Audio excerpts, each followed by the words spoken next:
Happy 4th of July. I want to start the show off with that. And if you are traveling or partying, whatever you're doing tonight, just be safe. But welcome back to the channel, or if this is your first time, hello, right? Today we're going to continue our series. We're going to be going through every single NFL division, predicting every team's record in that division, and of course breaking down their offseason along the way. Should be tons of fun. If you enjoyed, drop a like, subscribe to the channel. Let's get into it. Starting off here with the reigning, defending, in my best Paul Heyman impersonation, but back-to-back Super Bowl champions. They are on a quest to do something no team has ever done in the National Football League, and that is a three-peat. Many have tried, but none have succeeded. Can the Chiefs be the first one? That is to be determined, but their offseason was drama-filled. Of course, they started off by trading away L'Jarius Sneed to the Tennessee Titans. They could have, extended him. They could have gave him a lot of money, but they said, you know what? We have some other guys like Trent McDuffie that could take a step up. Let's trade L'Jarius Sneed to the Tennessee Titans. Of course, I don't think he wanted to be there anyway.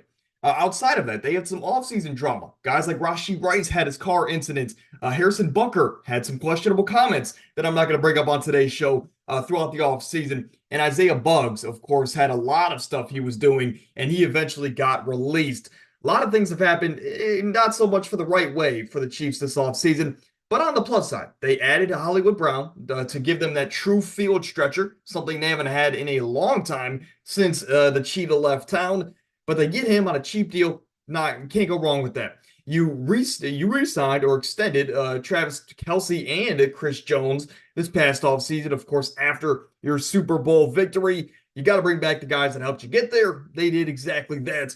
But to add on to this okay offseason, they drafted the fastest man ever, at least in the National Football League, in Xavier Worthy. Again, on-field speed is different from the 40-yard dash, but he's going to be fast. It's what we're getting at here. And this is an offense now. They also added Kingsley Suamatia. I forget. It's been a while since I've been in draft prep mode. But this is a team now that their offense went from last year where they only had really McCole Hardman as a field stretcher. And, he's an okay receiver. He's more of a big play every couple weeks kind of guy.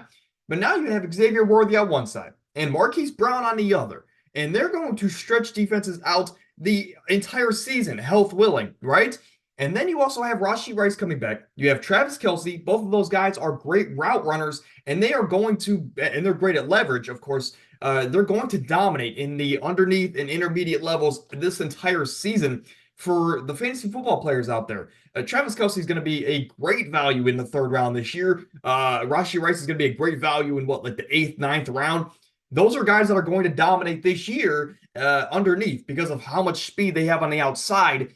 And as crazy as it sounds, in this three-peat, Patrick Mahomes' job has never been easier, again, in these last 3 or so years. So I'm excited to see what they can do this upcoming year. The defense in the secondary maybe got a little bit worse, but this is a team that is going to be in the buyout market. They can still add guys like Justin Simmons, who they're interested in. They can still add some of those veteran corners that have been released this past season.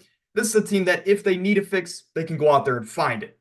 But let's get into their schedule here. Of course, they have an interesting first 5 weeks here. A lot of these teams could be playoff teams. Some of these teams are Super Bowl contenders. It just depends on how much you look at them. But 3 primetime games in the first 5 weeks. So this is what I'm going to say here. I have them technically losing to Baltimore in week 1 on opening night. But I'm just going to say this. They're going to go 4-1 in their first 5 weeks because you play Baltimore, Cincinnati, 2 Super Bowl contending teams, as some would say. And then Atlanta, LA Chargers, and the New Orleans Saints. You have 1 divisional game in the first 5. But of those last 3 teams, from weeks 3 through 5, all 3 of those teams could be playoff teams. They could be bottom feeders. It really all depends on your belief in those teams. But I'm going to say that they win 4 of the first 5, losing 1 or so of those games. Coming out of the bye week, after having 3 primetime games against 5 quality playoff-level teams, you go to San Fran, a team that has more of an edge on their shoulder to beat you in a regular season game. They're going to come in hungry to win this one, even though it is not a playoff matchup. But San Francisco, they're going to get a win there at home, and then the Chiefs can bounce back with a win against Las Vegas and Tampa Bay. 4 primetime games for the Chiefs in the first half of the season. I know they're Patrick Mahomes, and I know that they're going to probably be great regardless, but they have a lot of tough games here in the first half of the season. Second half of the season doesn't get much easier. In fact, I think it gets harder. I think you could beat Denver. You're going to lose to Buffalo. Again, Buffalo's a team that regular season, they can take advantage of you. Postseason, the Chiefs have always had their numbers. So in the regular season, I'll have the Bills continuing that trend. They're going to get a win here against the Kansas City Chiefs. And then after that, you rack off 4 straight wins against quality opponents. You beat Carolina. You sweep Vegas. You sweep the Chargers. Very, very questionable, too. I think the Chargers might be able to sneak one of those games. And then a big win here, Week 15. I'm a Browns fan. I didn't want my fandom to get in the way. But I think the Browns can win that one at home if Watson comes back and he can play at 50% of what he was in Houston. Then I think the Browns have a really good chance to be dangerous this year, especially to a team like the Kansas City Chiefs. So watch out. The Browns might steal that one. But you win 4 straight here in this general prediction. You lose one of the last 3 against tough situations, right? You play Houston on Christmas Day, I believe. I'll say you lose that one. Again, Houston, just like Buffalo and just like San Fran. They're going to take advantage of the Chiefs in the regular season. Postseason-wise, though, I don't know if that's going to be the same story. But you go to Pittsburgh, and then you close off the year going to Denver. I understand Denver doesn't have their quarterback figured out yet, but Denver, going to Denver and playing them at home is a very tough place to play. But I'll say this. If Kansas City is resting their starters, maybe Sean Payton and the crew picks up a win in Week 18 as well. So this is a team that I have them at their ceiling at 13-4. But again, they can easily go 11-6, 12-5. I would say definitely 13-4 might be their ceiling this season. But of course, this would be good enough in my predictions for the number 1 seed in the AFC. If they want a three-peat, they're off to a pretty good start, health willing.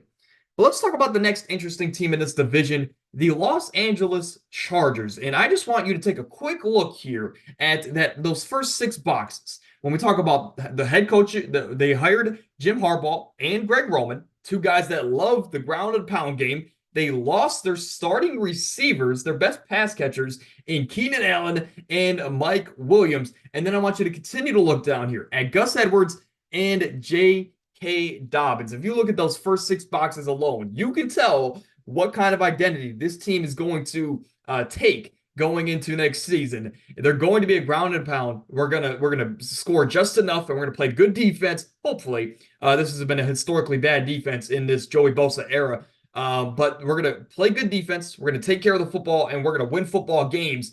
That has always been the identity of Jim Harbaugh, no matter if he was in the NFL or in his early college days, or even recently with the reigning national champion, Michigan Wolverines. He loves to run the football and take care of it. Greg Roman, a lot of the same. They bring in Gus Edwards. He's following Greg Roman. Of course, they have some history together, but then you look at their draft. So, of course, we know their identity. They're going to run and protect the football. You bring in arguably the greatest tackle prospect we've seen in over a decade in Joe Alt. He can play the left side or the right side. I think he might start his career off on the right side, given the fact they have Ronnie Staley. But this offensive line is going to be scary regardless. Then you bring in Ladd McConkey in the 2nd round. I think it's an absolute steal. And he's going to be a way better version of what Jim Harbaugh had of Roman Wilson at the collegiate level. Ladd McConkey is such a great route runner, great separator, and when Keenan Allen and Mike Williams went down, this offense didn't have a separator, and it was a pass-heavy offense with Kellen Moore calling the shots. So Ladd McConkey in this offense, he's just going to have to be in the slot, create separation, and him and Josh Palmer, who's very underrated, are going to be a very interesting receiver duo here for the Chargers. I could see them surprising a lot of people. And then they bring in Junior Colson. To me, I think he was my number 1 or number 2 running or linebacker in this class, right behind a guy like Peyton Wilson. But Junior Colson, of course, from Michigan, followed his former head coach, and he's going to be their leading Mike linebacker. And this team has struggled to have that linebacker crew be even halfway decent, let alone above average. So I think now they're on a good start and a good trajectory to going to a better linebacking group, right? But let's get into their schedule here. This is a team that I think with Jim Harbaugh might get off to a slow start, right? They have a lot of young pieces that are going to be getting valuable minutes. I think they're going to get off to a slow start, and then it'll be kind of a tale of 2 seasons. So with that in mind, I think you beat Las Vegas week one. Not a big fan of Las Vegas, and we'll talk about that in a moment.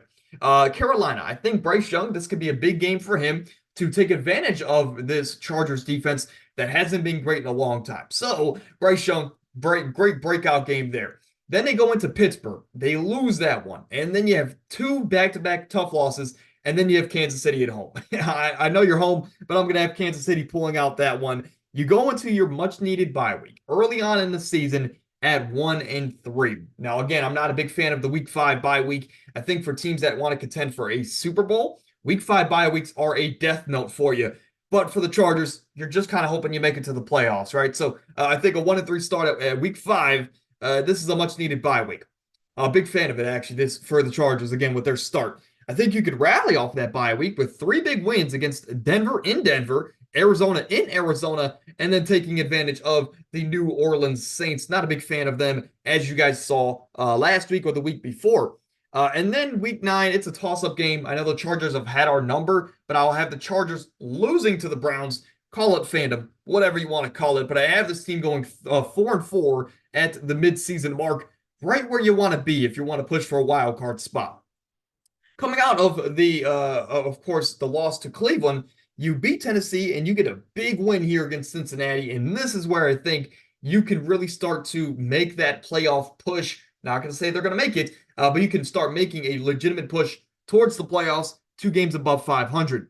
But then you lose 3 straight. And again, this Chargers team has a tough schedule. Tennessee, Cincinnati, Baltimore, Atlanta, Kansas City, all teams that can make the playoffs. And teams like Tennessee and Atlanta, teams that are coming out and they're trying to prove that they're a lot better than what the media is giving them credit for, especially a team like Tennessee. But again, 3 tough games in a row.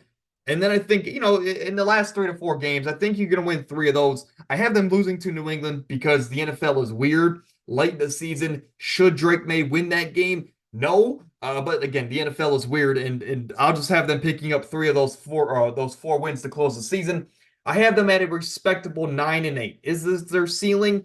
I don't think so. I think their ceiling might be 10 wins, and their floor being like 6 wins. But I think I have them here on the higher end here at 9-8 or 8-9. I think is where the Chargers will finish up here in year number 1 under Jim Harbaugh. What they take away from this year is that we still believe in Justin Herbert as our guy. We have found a new identity as far as an offensive scheme, and we're going to go into next year and we're going to dominate. That's when you got to be scary or be scared about the Chargers. For their division rival, the Oakland, or I still like to call them the Oakland Raiders, and I always like to get the city and names right. I'm a Guardians fan. A lot of people around me like to call them the Indians still. I like to get the names right for teams, especially for a team like Washington, for example. So Las Vegas Raiders, let me get that straight. This is a team that went through a lot of change this offseason. They got a new GM and Tom Telesco. Of course, he has had a great history behind him. He's looking to change the tides here and getting this team back to, of course, the dominant team that we saw in the 70s, 80s, even parts of the 90s and early 2000s. The Oakland Raiders, right? We're trying to get back to those days. But they extended Antonio Pierce. I think that was a huge move for the Las Vegas Raiders. He has changed the identity here in Las Vegas, and you can't just get rid of a guy like that has single-handedly changed the culture. You need to keep a guy like that, and he's a huge building block for this team to turn the page. You lost Josh Jacobs, but that's okay. You lost Josh Jacobs. Guys like Zamir White is looking to take that step up here and be the lead guy here in Las Vegas. But it looks like they're going to go with a carousel of running backs under Antonio Pierce. But again, Zamir White is the lead guy in that backfield. They added Christian Wilkins, one of the most surprising additions this offseason, but it was a huge one. They paid him handsomely, right? And he's going to come in and try and change this front 7. And let me tell you, this defensive line is scary now with Christian Wilkins in the middle. And he's going to allow Max Crosby I'll say for a majority of the time, to not face double teams. So again, very interesting move for the Raiders, and I think it's going to explode Max Crosby's potential this year to maybe be the defensive player of the year. They added Gardner Minshew as well. Of course, there were some questions. Aiden O'Connell, do we trust him? Do we draft a Michael Penix or a Bo Nix? But they went out there and went with the veteran route in Gardner Minshew. They drafted Brock Bowers with the 13th overall pick. a bit surprising. We all expected them to go defensive back, a guy like Terrion Arnold or a guy like Quinyon Mitchell, but they went the offensive route.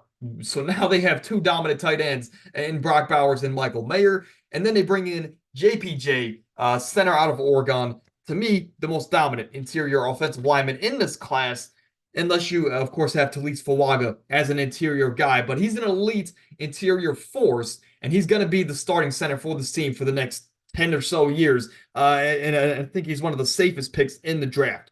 So other than that, you're the Raiders and you go into this offseason with an expected quarterback battle, right? Aiden O'Connell, who played solid at times last season, or is it going to be Gardner Minshew, the solid, veteran that last year had a resurgence level year for the Indianapolis Colts?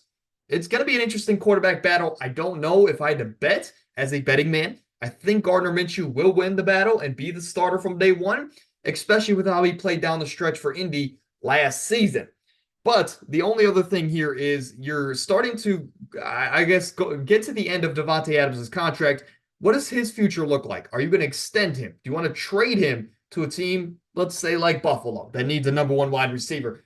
What is the future for Davante Adams? Something to look out for. Apparently, they had some discussions with the Jets this offseason. But let's get into their schedule. I'll say this. I went through kind of slowly the first two teams' of schedule. These last two teams I'm going to fly through because, again, take these predictions with a grain of salt. These are just general predictions, and we're going to come out with our official power rankings in just a few weeks. But in these first 9 weeks, I think it's going to get off to a rough start. But I think this is a Raiders team that is going to be in a lot of games. I can't come up with an example off my head, but this is a team that's going to lose a lot of one-possession games. And I think it's because of the secondary, which they lost some pieces this offseason, and they didn't really address their secondary issues. So I think they're going to be in a lot of games. They're going to be a tough defense, and that defense is going to keep this offense in a lot of games. But they also have just a tough schedule. I mean, when you look at this first half of the season, Chargers, Baltimore, Cleveland, Pittsburgh, Rams, Kansas City, Cincy, 7 of their first 9 are playoff teams. And, of course, Carolina is looking to take a step up this year. Denver, of course, is on you should win that game, let me say. But in their first 9, that game is also in Denver, which is where Denver plays their best. This first 9 is tough for the Las Vegas Raiders, but I'll say they pick up 2 of those wins along the way. And at going into their bye week, which is at week 10, I think this is huge for them. And if Gardner Minshew was the starter to this point in the season, I think Aiden O'Connell, this is when he will take over as the quarterback for the Las Vegas Raiders or vice versa. But they're 2-7 going out of their bye week, and things don't really they get a little bit better, right? I think they can finish off the year 4-4 in that stretch, whether if it's Gardner, whether if it's O'Connell. And of course, I think you can beat quality teams like like Tampa Bay, Atlanta, and New Orleans. But you're facing teams like the Chargers, Jacksonville, Kansas City, Miami, all teams that are playoff teams, and I don't think the Raiders are there quite yet. So I have them at their ceiling at 6-11. But I think hold on. I think their ceiling could potentially be like 8-9 if we're talking absolute best situation possible. But I think I'll go in the middle here, 6-11. I think their floor might be actually like a 4-13 record. But again, I might just be, a little undervaluing this Raiders team. But I think 6-11 is a fair record. For the Broncos, they had an interesting offseason. They, instead of dealing with Russell Wilson, who played solid last season, they decided we would rather cut Russell Wilson and deal with the $85 million in dead cap space, which is an NFL record, by the way, and for a Hall of Fame level player, by the way. We would rather deal with that than keep him on the roster. Absolutely insane decision. I'm sure you could have found a trade to get something out of him. But Russell Wilson, of course, is in Pittsburgh, and now you're in a new chapter of Bronco football. You also had to get rid of Justin Simmons because you cut Russell Wilson. You didn't have the money to pay Justin Simmons. And then you also traded Jerry Jeudy to the Cleveland Browns for a subpar package in return. I understand Jerry Jeudy hasn't shown much, but the potential is there for him to be something. I guess for the Broncos, get something out of nothing. But again, losing Justin Simmons was a huge move. Or a huge loss, rather. Outside of that, though, this is where the new chapter starts. They traded for Zach Wilson. Of course, you brought him in. You draft Bo Nix. So there's going to be a quarterback battle there in Denver. You also draft Troy Franklin, of course, field stretcher out of Oregon. And also one of my favorite running backs in the class in Audric Estime, a guy that has been showing out in OTA so far, so much so that this is a team that's considering cutting Javonte Williams and going with the backfield of Audric Estime and Jaleel McLaughlin. Something to look out for. But again, this is a team that traded for Zach Wilson, so now they have three legitimate quarterbacks in this room. Who's going to start? Well, that's a question we got to wait for. But now there's also rumblings around this organization around whether they're going to trade guys like Patrick Surtain. To me, best corner in the game. Again, cutting Javonte Williams. What do you do with him? Garrett Bowles, a talented interior guard. What do you do with him as well? There's a lot of rumblings and a lot of turmoil that's happening as of right now. And for all those reasons, I'm not a big fan of this Denver team this season. I like guys on their team like Javonte Williams. I like Audric Estime. I like, of course, what's his name? Mike McGlinchey. Cortland Sutton, SMU guy. I loved him. I wanted the Browns to draft him. Patrick Surtain, of course. But outside of liking just individual talents and being a fan of Drew Brees here, I'm just not a big fan of I'm not a big fan of Sean Payton in 2024, or at least not yet. I can't see what he's seeing, especially with his recent moves, but we'll have to let it play out. But regardless, with all the questions around this organization, I don't think they have a great season. They lose a lot. Maybe Sean Payton is fired by week 14 because that seems to be the new trend. But if he's not fired, he has now the opportunity with a 3-14 record to go into the offseason and either commit to guys like Zach Wilson or Bo Nix or whoever it is, and go out there and draft that talented edge out of, what is it, Missouri this year that has maybe the number one projected edge. I keep forgetting his name. You can go out there and draft your next great edge rusher, or you can go out there and draft a Travis Hunter or a Shedeur Sanders or Carson Beck. Whatever route you decide to go, I think if you're Sean Payton in year 3, you're going to have the flexibility to do it because you might have the worst record in football, at least in my opinion. So again, here's the recap here. Chiefs at 13-4, Chargers 9-8, Raiders 6-11, Denver 3-14. If you made it to this part of the video, again, just a reminder to drop a like, subscribe to the channel. Next week, we have the NFC West. After the NFC West, that is going to be it. So next week is special because we'll do our predictions, and then we'll also do a recap, of course, of all of these predictions into one video. So next week, we'll have a 2-for-1 kind of, and then after that, we're going to have a lot of fun stuff, some start bench cut videos, some, of course, power rankings before the season, a lot of fun, interesting stuff. But I like to do these every year to see how right or wrong I was about certain teams. For example, last year, I was right about guys like Jordan Love to break out, but I was wrong about the Texans being as good as they were, small stuff like that. But that's going to do it here. Again, support us down below if you enjoyed episode 188 in the books. I'll see you guys next week, of course, for a stretch of great videos. But, it slipped my mind here. I should have mentioned this at the top of the show. But tomorrow, of course, if you're watching this on the 4th of July, again, be safe today, have a lot of fun. But tomorrow at 11 a.m. Eastern, I'm going to be hosting a live stream for the Bleacher Report app. So again, download the Bleacher Report app, search in my channel name here, and I'm going to be going live around 11 a.m. We're going to be talking about some NBA news. But until next week, again, have fun today. I'll see you guys then. Stay happy, stay healthy, get out of here.